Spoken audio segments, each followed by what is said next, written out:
Today, I want to talk about what I think is one of the most significant wealth creation opportunities in franchising, and most people don't talk about it, not clearly anyway.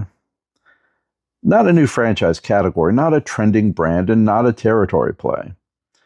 It's the acquisition of independently owned businesses that are not currently operating as franchises, and their conversion into franchise models. I call this strategy the Franchise Multiplier. And I want to explain exactly what it is and why the window for it is open right now in a way that it never has been before, and why franchise investors who understand it clearly are going to be in a fundamentally different financial position than the ones who discover it later.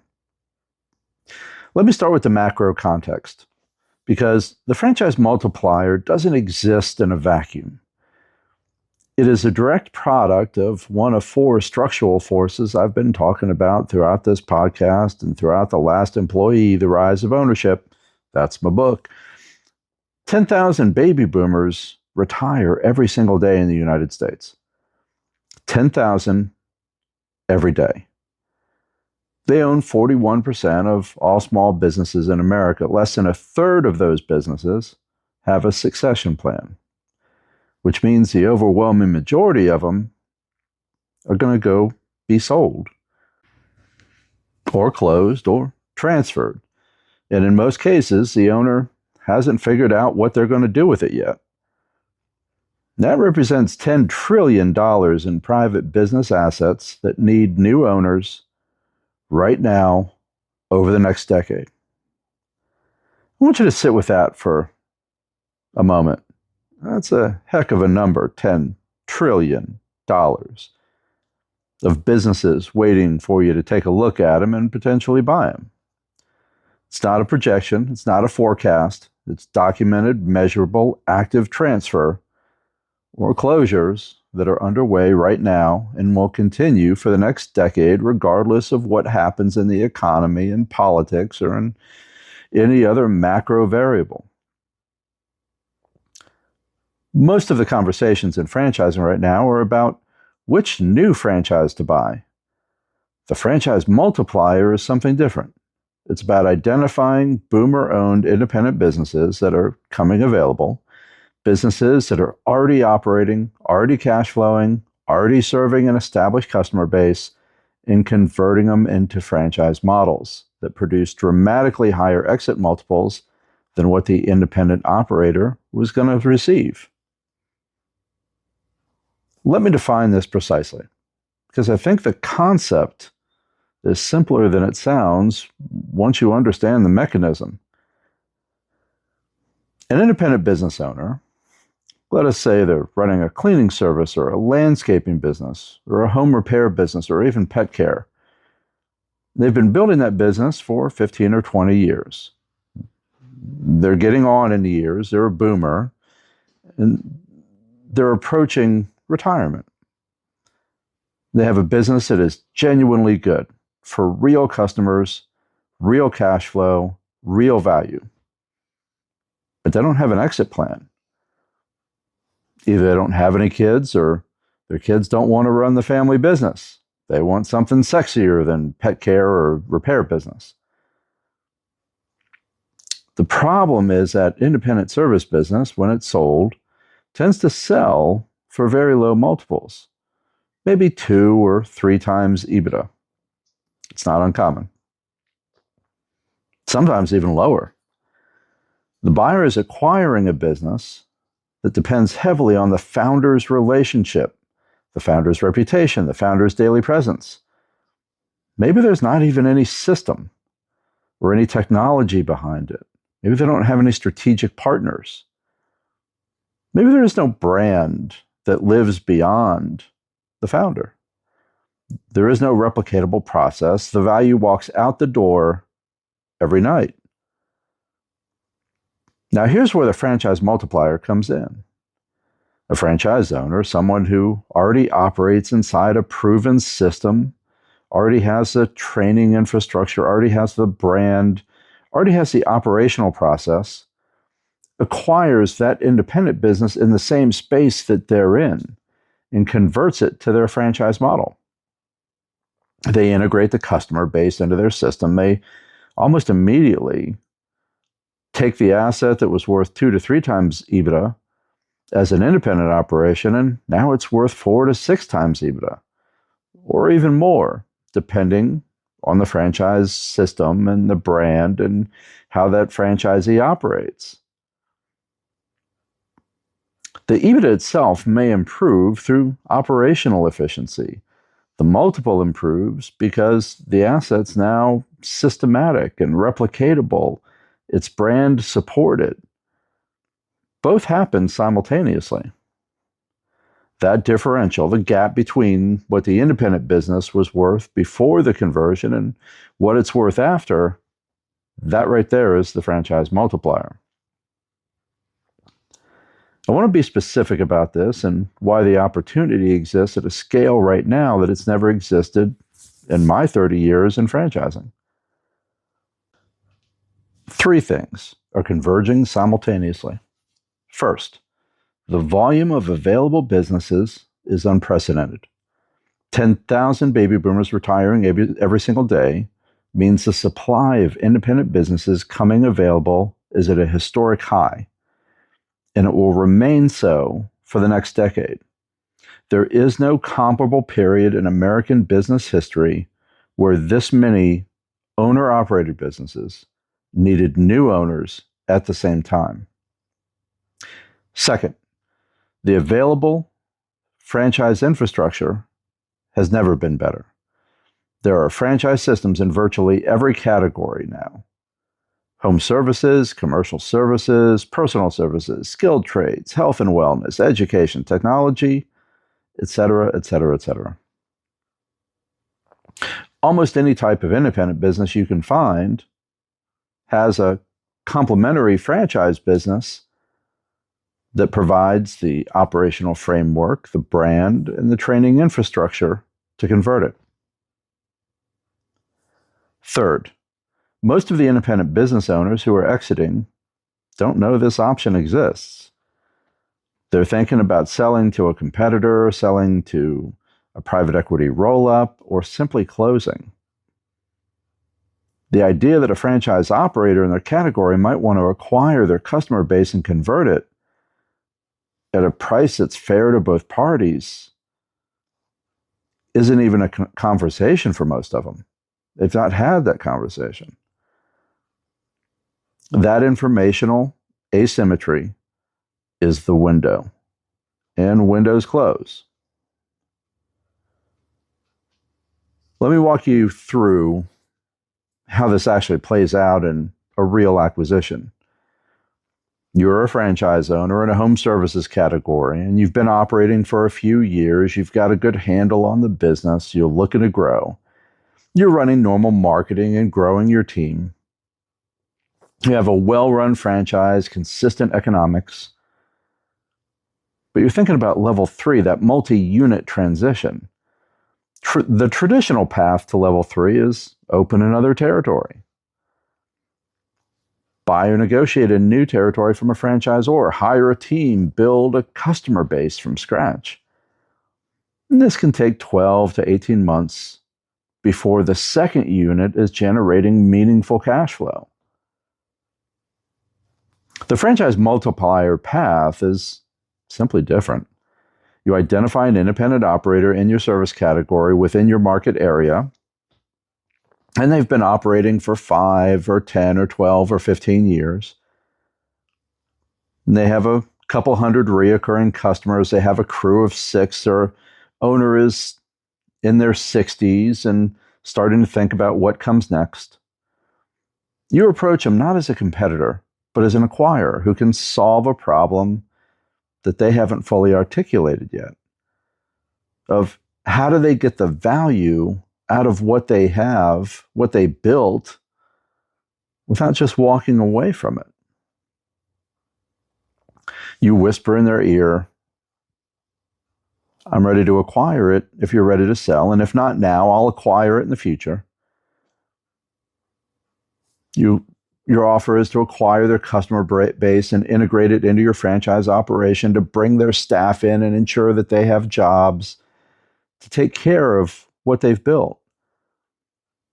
The price is based on a multiple of their reoccurring revenue or EBITDA, typically significantly below what a strategic buyer in a formal M&A process would pay, because you're providing something the owner values beyond just the check. Certainty, continuity for their employees, and a dignified exit that doesn't involve finding a buyer in the open market. Their 200 reoccurring customers become your customers. Their crew, some or all of them, become your crew. Their cash flow becomes your cash flow. Now, operating inside of your franchise system with your brand, with your processes, and with your training, and your management infrastructure. The asset that was worth 2 to 3 times EBITDA as an independent operation is now worth significantly more as an additional franchise unit in your portfolio. That is the franchise multiplier. I want to connect this explicitly to Knauf's hierarchy of franchising, because the multiplier is not a standalone strategy. It is a level 3 and level 4 acceleration tool. Just like you would buy other franchisees within the same system you're in, just like you would open new units, it all ties together. Most franchise owners who are building toward a multi-unit operation think about their growth exclusively in terms of new territories acquired from the franchisor. The franchise multiplier adds another growth vector, acquired customer bases from independent operators. That is often a faster and cheaper and more immediate cash flow than opening new territories from scratch. At level 3, the multi-unit operator, the multiplier accelerates the transition by adding established customer volume rather than building it from zero. At level 4, the multi-brand portfolio owner, the multiplier becomes even more powerful. You're not just converting independent operators within your primary brand. You're potentially identifying independent businesses in adjacent categories that align with a second franchise brand or a third franchise brand that you're evaluating. The acquisition creates a customer base that makes the second brand viable even faster. Certainly faster than you could do in a greenfield opening. And at level 5, the empire builder, building towards an institutional exit, the multiplier is part of the portfolio architecture story. The ability to identify and acquire and integrate independent businesses demonstrates to the institutional buyers that your organization has an acquisition capability, not just an operational capability. That distinction matters to private equity because it signals that the business can grow after the exit through the same mechanism that it did when you were there. Let me give you the practical framework for finding these opportunities. The first filter is category alignment. You're looking for independent operators in the same or adjacent service categories as your franchise. The conversion is only clean when the underlying service is compatible with your franchise model. A cleaning franchise can convert an independent cleaning service. A lawn care franchise can convert an independent landscaping operation. The category match is the foundation. The second filter is geographic proximity. The acquired customers need to be serviceable by your existing operation without requiring a second infrastructure build. They need to be within your current territory or an adjacent one that you already hold or can negotiate access to. The third filter is the owner profile. You are specifically looking for boomer-aged owners who are approaching exit and don't currently have a plan, an exit path. Businesses that have been operating for 10 years or more with established customer relationships and recurring revenue, where the owner's retirement timeline is creating a motivation to sell. The fourth filter is business quality. Cash flow positive, customer retention above 70%, no major operational or legal issues. The business needs to be genuinely good, not a rescue operation. There are so many options in the market that you don't need to compromise. These qualifiers are important for the conversion to produce the EBITDA improvement that makes the multiplier work financially. The fifth filter is the conversion compatibility. Not every independent business can be cleanly converted into your franchise model. Some have a proprietary service approach that conflicts with your franchise agreement. Some have customer relationships that are too personal to transfer. Some have pricing structures that just don't work within your system's economics. Evaluate convertibility explicitly before you pursue an acquisition. Let me talk briefly about how these transactions are typically structured, because the financial mechanics of the multiplier acquisition are different from both a new territory purchase and a traditional business acquisition. The price is typically based on a multiple of annual recurring revenue or trailing 12 months EBITDA, usually between 1 and 2 times recurring revenue, or 2 to 4 times EBITDA, depending on the quality and stability of the customer base, the degree of operational complexity involved in the conversion. This is below what the business might trade for in a formal sales process to a financial buyer. But the financial buyers, those investment funds, may not be buyers for this particular business. It may not be big enough. So this owner is still trying to figure out how to cash out. Their other option might be listing it on the internet on something like Biz Buy Sell or calling a local business broker. So for the independent owner, the advantages of a franchise operator acquisition often outweigh the price difference. The transaction closes faster, the acquirer is local and known, the employees are more likely to be retained, and the founder often has a cleaner and simpler exit than they would in a formal marketing process. And they don't have commissions to a business broker. The franchise owner, you, is acquiring revenue and a customer relationship base at a price that, after the conversion to your franchise model, produces immediate EBITDA. That improvement's always welcome. The customer base is now operating inside your system and at your pricing with your efficiency. The difference between what you paid for it and what it's now worth inside your portfolio is the multiplier. Most of these transactions can be funded without external capital if your existing unit is cash flowing. Seller financing, where the owner takes a note rather than all cash at close, is common and often preferable to both parties. You might offer 20 or 30% down and seller finances the remainder, with an agreement that if the business drops substantially in revenue or profitability, that adjustments are made. Here's what makes the franchise multiplier particularly powerful over time. Every successful multiplier acquisition does 3 things simultaneously.